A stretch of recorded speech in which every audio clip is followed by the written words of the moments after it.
الحمد للہ رب العالمین والصلاة والسلام علی سید المرسلین اما بعد فاعوذ باللہ من الشیطان الرجیم بسم اللہ الرحمن الرحیم الصلاة والسلام علیک یا رسول اللہ وعلی آلہ واصحابہ یا حبیب اللہ الصلاة والسلام علیک یا نبی اللہ وعلی آلہ واصحابہ یا نور اللہ۔ آج رمضان المبارک کی 18ویں شب اور جو دن گزرا وہ 17 رمضان المبارک کا مقدس ترین وہ دن گزرا کہ سے نسبت اور اس دن جنگ بدر کا واقعہ پیش آیا اور اس جنگ میں بدر کے میدان میں 14 مسلمان شہادت سے سرفراز ہوئے۔ تو یوم شہداء بدر آج کا دن گزرا۔ انشاءاللہ تبارک و تعالی اسی مناسبت سے آج کے دن میں انشاءاللہ بیان کروں گا۔ اس سے پہلے درود پاک کی فضیلت بیان کرتے ہیں ہم اپنے بیان سے پہلے۔ تو درود پاک کی فضیلت کے بعد پہلے درود پاک کی فضیلت بیان کریں گے، اس کے بعد انشاءاللہ بیان کریں گے۔ شیخ مجید الدین فیروز آبادی رحمت اللہ تعالی علیہ صاحب قاموس میں شیخ حسن بن علی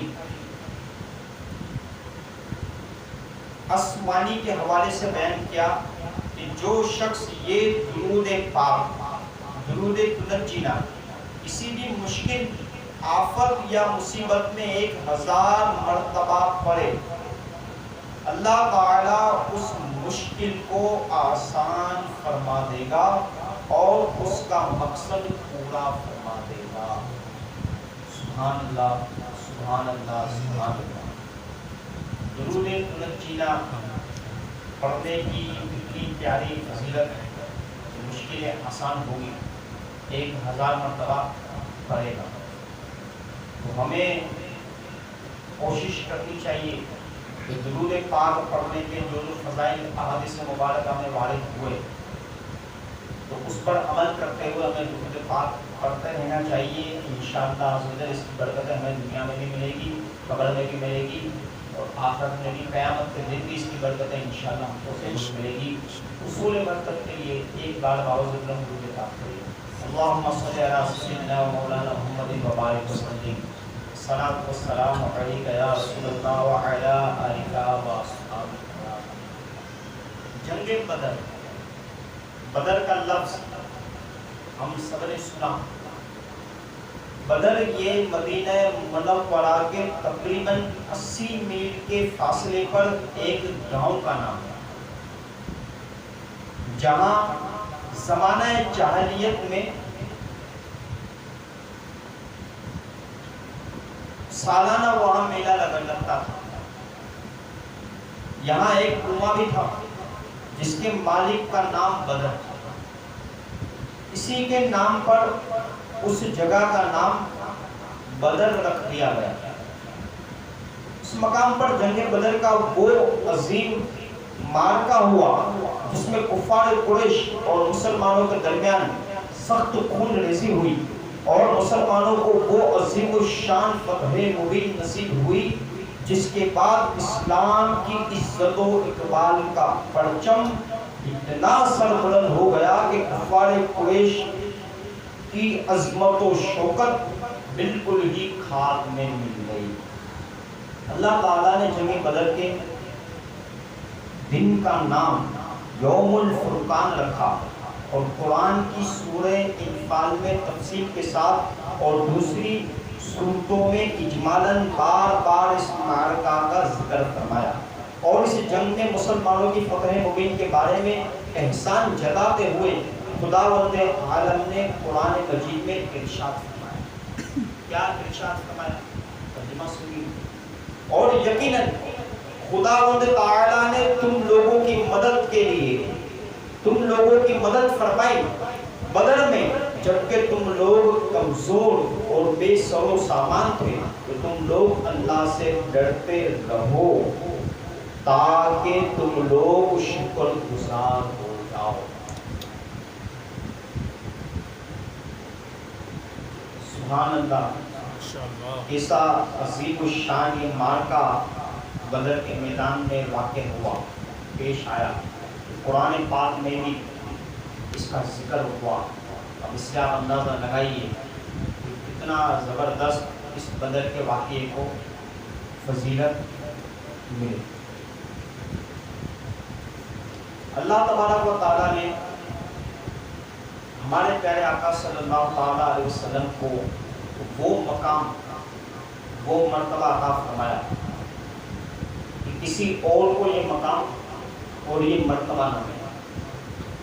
انبیاء کو اللہ تبارک تعالیٰ نے علم عطا فرمایا، ہمارے آقا صلی اللہ تعالیٰ علیہ وسلم کو بھی غیب پر خبردار علم غیب عطا فرمایا۔ حضور علیہ السلام نے جب بدر میں نزول فرمایا تو ایسی جگہ پڑاؤ ڈالا کہ جہاں نہ کوئی کنواں تھا نہ کوئی چشمہ، اور وہاں کی زمین اتنی ریتلی تھی کہ گھوڑے کے پاؤں زمین پہ دھستے تھے۔ یہ دیکھ کر حضرت حباب بن منظر رضی اللہ تعالیٰ عنہ نے عرض کیا کہ یا رسول اللہ صلی اللہ تعالیٰ علیہ وآلہ وسلم، آپ نے پڑاؤ کے لیے جس جگہ کو منتخب فرمایا ہے یہ وحی کی روح سے ہے یا فوجی تدبیر ہے؟ آپ صلی اللہ تعالیٰ علیہ وسلم نے فرمایا کہ اس کے بارے میں کوئی وحی نہیں اتری ہے۔ حضرت حباب بن منظر رضی اللہ تعالیٰ عنہ نے کہا کہ پھر میری رائے میں جنگی تدابیر کی روح سے بہتر یہ ہے کہ ہم کچھ آگے بڑھ کر پانی کے چشموں پر قبضہ کر دیں تاکہ کفار جن کنووں پر قابض ہیں وہ بیکار ہو جائیں، کیونکہ انہی چشموں سے ان کے کنووں میں پانی جاتا ہے۔ حضور علیہ السلام نے ان کی رائے کو پسند فرمایا اور اسی پر عمل کیا گیا۔ خدا کی شان کی بارش بھی ہو گئی جس سے میدان کی گرد اور ریت جم گئی، جس پر مسلمانوں کے لیے چلنا پھرنا آسان ہو گیا، اور کفار کی زمین پر کیچڑ ہو گئی جس سے ان کو چلنے پھرنے میں دشواری ہو گئی، اور مسلمانوں نے بارش کا پانی روک کر جہاں بجا حوض بنا لیے تاکہ یہ پانی غسل اور وضو کے کام آئے۔ اسی احسان کو خداوند عالم نے قرآن میں اس طرح بیان فرمایا، سبحان اللہ، اور خدا نے آسمان سے پانی برسا دیا تاکہ وہ تم لوگوں کو پاک کرے، سبحان اللہ۔ 17 رمضان مبارک ذات کا دن گزرا، 17 رمضان مبارک سن 2 ہجری، جمعے کی رات تھی۔ تمام فوج تو آرام اور چین کی نیند سو رہی، مگر ایک سرور کائنات صلی اللہ تعالیٰ علیہ وسلم کی ذات، اللہ اکبر، ایک سرور کائنات صلی اللہ تعالیٰ علیہ وسلم کی ذات تھی جو ساری رات خداوند عالم سے دو لگائے دعا میں مصروف تھی، اس کو نمودار ہوا۔ تو آپ نے لوگوں کو نماز کے لیے بیدار فرمایا، پھر نماز کے بعد قرآن کی آیات جہاد سنا کر ایسا لرزہ خیز اور ولولہ انگیز واعظ فرمایا کہ مجاہدین اسلام کی رگوں کے خون کا قطرہ قطرہ جوش و خروش کا سمندر بن کر طوفانی موجیں مارنے لگا، اور لوگ میدان جنگ کے لیے تیار ہونے لگے، سبحان اللہ۔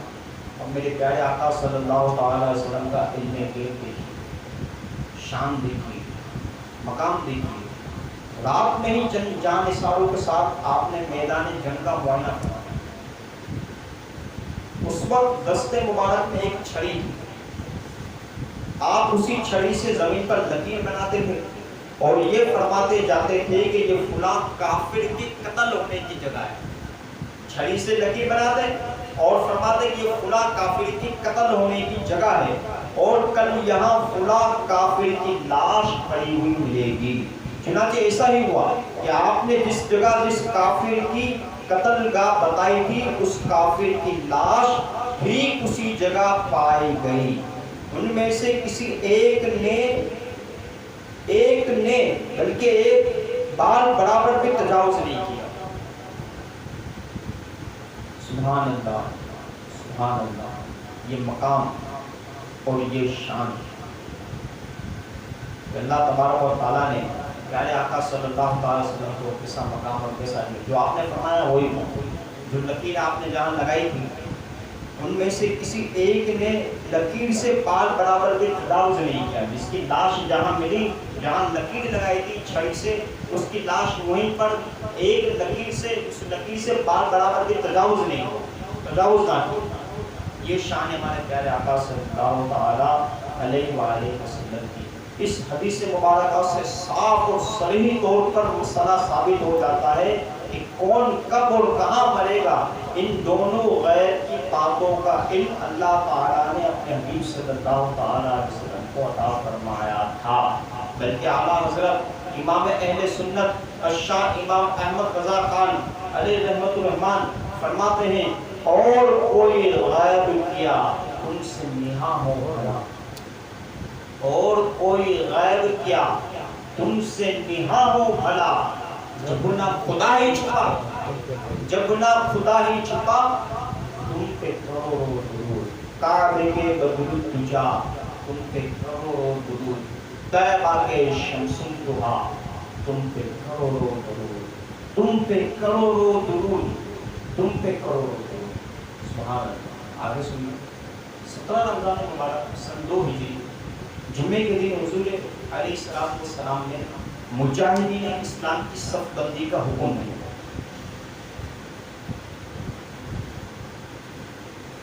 دو اہم ترین واقعات جو جنگ بدر میں میدان بدر میں پیش آئے وہ واقعات میں آپ کی گوش گزار کرتا ہوں جسے علامہ عبد المصطفیٰ اعظمی رحمۃ اللہ تعالی علیہ نے اپنی کتاب سیرت مصطفیٰ میں علم غیب کا جو واقعہ میں نے آپ کو بتایا.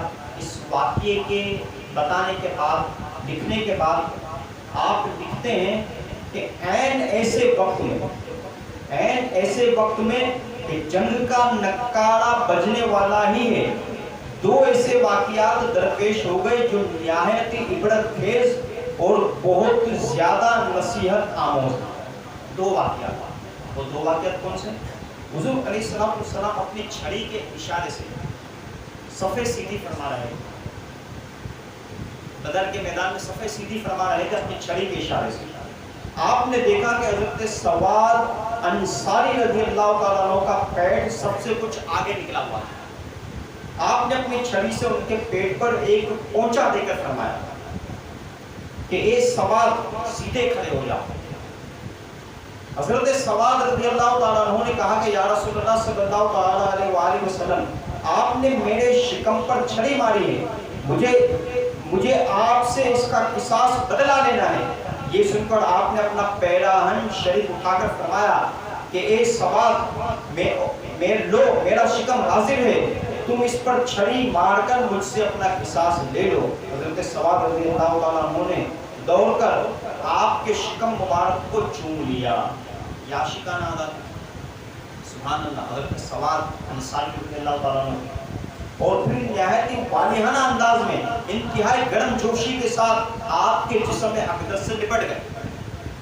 آپ نے ارشاد فرمایا کہ اے سواد تم نے ایسا کیوں کیا؟ عرض کیا کہ یا رسول اللہ صلی اللہ تعالیٰ علیہ وآلہ وسلم میں اس وقت جنگ کی صف میں اپنا سر ہتھیلی پر رکھ کر کھڑا ہوں. شاید موت کا وقت آ گیا ہو. اس وقت میرے دل میں اس تمنا نے جوش مارا کہ کاش مرتے وقت میرا بدن آپ کے جسم اطہر سے چھو جائے. یہ سن کر حضور صلی اللہ تعالیٰ علیہ وسلم نے حضرت سواد رضی اللہ تعالیٰ عنہ کے اس جذبہ محبت کی قدر فرماتے ہوئے ان کے لیے خیر و برکت کی دعا فرمائی اور حضرت سواد رضی اللہ تعالیٰ عنہ نے دربار رسالت میں معذرت کرتے ہوئے اپنا قصاص معاف کر دیا.